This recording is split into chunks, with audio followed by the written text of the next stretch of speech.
Hello students, welcome to the channel. In this video, we will solve the third reading passage of the December 2019 ACT Form C03. This is the Humanities passage. This passage is adapted from the essay On Places, Photographs and Memory by Chris Engman. Recently, I visited a place that I knew intimately in childhood, a waterfall with cliffs on both sides and a pool of cold water below. We used to jump from those cliffs despite our parents' concerns.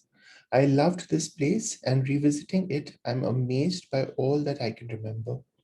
Bends in trails, sap stains on bark, crooks in branches, the intricate web of root structures, the shape of trees, all are startlingly unchanged, and I remember them precisely. A small tree is in the middle of the trail. I put my hand on it for support, and drops of moisture fall on my back from above, and I realize I have done this before. I remember the sensation precisely, the sound of rustling leaves above, the freshness of the smell, the temperature of the droplets, the mixture of apprehension and pleasure. Standing on a rock ledge getting ready to jump, I reach for a handhold so I can lean over the edge and prepare myself for what I'm about to do. The shape of the rock where my hand touches it is known to me. I have performed this ritual. So the first paragraph kind of introduces the passage with these details from the author's childhood, which he revisits in adulthood, and specifically the place that he used to go to. This waterfall with cliffs on both sides. He remembers this place fondly, and when he revisits it as an adult, he finds that he remembers intricate details of this place, the bends in the trails and the stains on the bark, right? So this kind of introduces the idea. We don't yet know what the full idea would be, but from the blurb, we know that this is going to be about photography and memory. So this looks at memory, introducing memory as a concept from a personal take.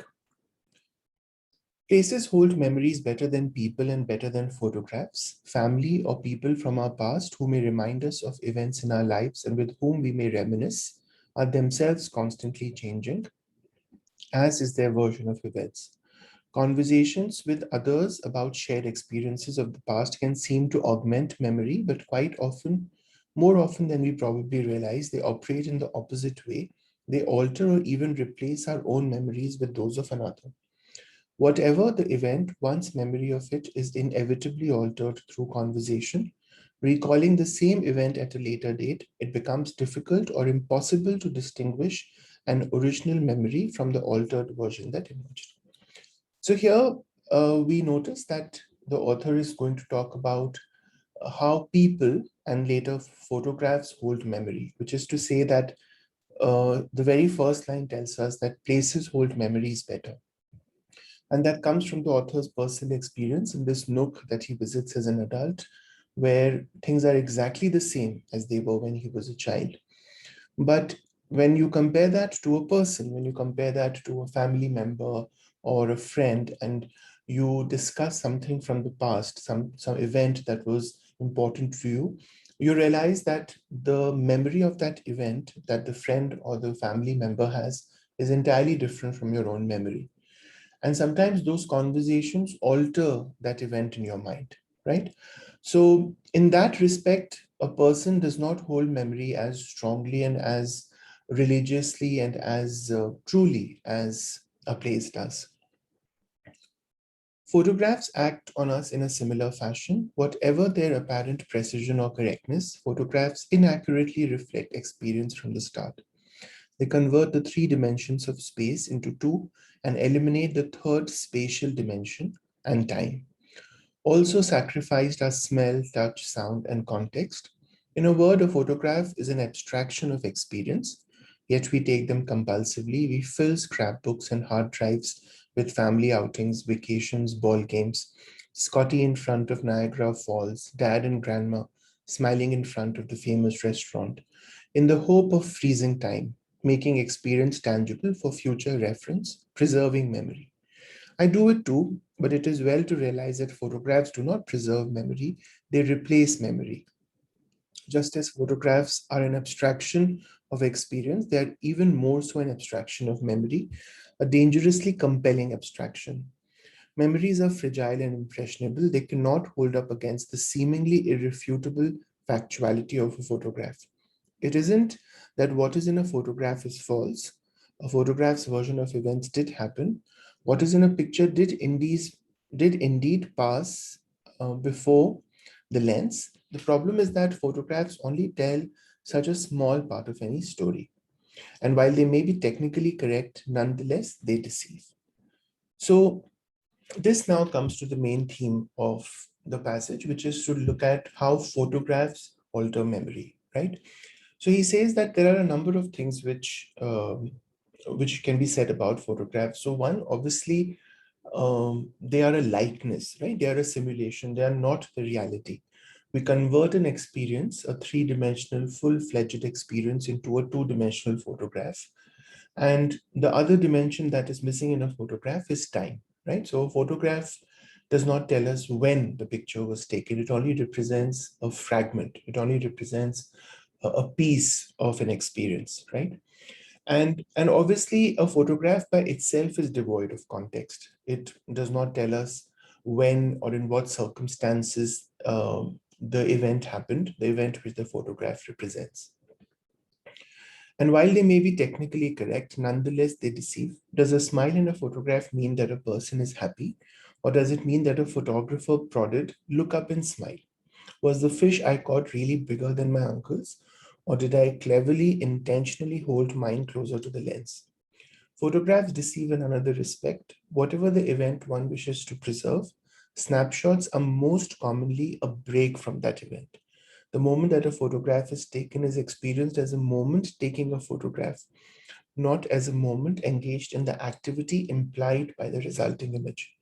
Time taken to more time taken to make photographs is time subtracted from the experience of the thing being photographed. What photographs most accurately record ultimately is nothing more than the act of photography itself.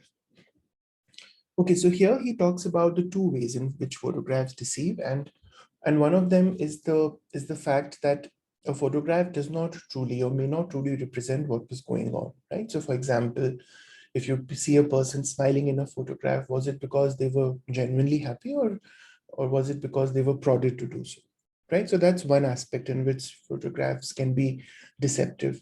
The other is that photographs are generally events in themselves, right? So when an event or an experience is taking place and you ask somebody that I'm going to take a photograph, they kind of leave that experience behind and pose, right? So in that respect, photographs do not accurately simulate or reflect the experience, but they reflect the act of photography itself. To be sure, photographs can form a record of our lives that has value, and I cherish my old snapshots. As much as the next person. But as image makers and consumers, which all of us are these days, there is also value to be had in a recognition of the limits of photography to the facility of memory, in an understanding of what images can and cannot offer us in this regard. Moreover, it is precisely the deceitfulness of photography as it pertains to memory that gives the medium its unique platform to address the nature of memory itself, its malleability, its unreliability, its elusiveness. It seems to me that no conversation or photograph can make memory so vivid or recognizable, so physically palpable as a return to a place. And in this last concluding paragraph, the author kind of returns to the original theme of how a conversation with another person or a photograph does not represent the reality of what you experienced as much as or as well as going back to the place does, right? And that takes us back to the first paragraph where the author was able to literally revisit his childhood by going to this place which was unchanged from how it had been, while a conversation or a photograph will alter that memory. Okay, let's do the questions. The passage as a whole can best be described as a summary of a childhood incident followed by reflections on how the memory of that incident has changed. A description of an experience followed by consideration of a topic raised by that experience, an account of the author's lifelong interest in a hobby, an explanation of why the author's opinions on a topic has changed. So I think B is a good answer because the first paragraph starts with a description of what happened when the author went back to this nook that he used to visit as a child. And then it kind of dovetails into a discussion of photography and conversation and memory, right? So B. Which of the following statements best represents the passage's central claim? The accuracy of most memories is improved by viewing photographs related to the memories. Revisiting a place evokes clearer and more accurate memories than conversations or photographs. The truth represented by a photograph is only as accurate as your memory of the event in the photograph. Memories are sustained over time only through a combination of conversations, photographs, and visits. So this is G, because this is the main idea in the passage, that a place, going back to a place, is is a more accurate, a more clearer evocation of memory than speaking to another person about an experience or taking a photograph of it. The author's tone when recounting his visit to the waterfall can best be described as joking, gloomy, pleading, and reverent. So I think I'll go with reverent. Reverent is highly respectful. And you can see that the way the author describes it, he is both surprised by the fact that, he can literally find the same landmarks, the same milestones, the same little details that he, used to look at as a child. And he's also enthralled by this experience, the idea that the same details are available to him. So it's a very reverential, sort of experience that he has. The main idea of the second paragraph is that, so the second paragraph talks about, it starts with the discussion of conversations and how conversations can change our perspective of the past. Over time, some memories fade. Frequently, reminiscing with other people changes one's memories. Reminiscing with other people helps preserve one's memories. Family members better evoke one's memories than non-family members. So it's G, right? When you reminisce with somebody else, you realize that your memories are different from theirs, right? So, and that process changes your memories. When the author states what photographs most accurately record, ultimately is nothing more than the act of photography itself, he most nearly means that. So this comes here when he's talking about photography and the fact that, when you take a photograph, you kind of take the subject of the photograph out of the experience that he or she is having. So the quality of a photograph reflects the skill of the photographer. When viewing a photograph, people forget that the photographer is an unseen participant in the scene. Photographs by nature are records of brief moments. Photographs tend to depict people stopping an activity and posing for the photographer. So it's D, right? Because that's exactly what he means, that if we are taking a photograph, it often means that the person has stopped doing what they were doing and posing. It can most reasonably be inferred that immediately after the events described in the first paragraph, the author, so this one, right?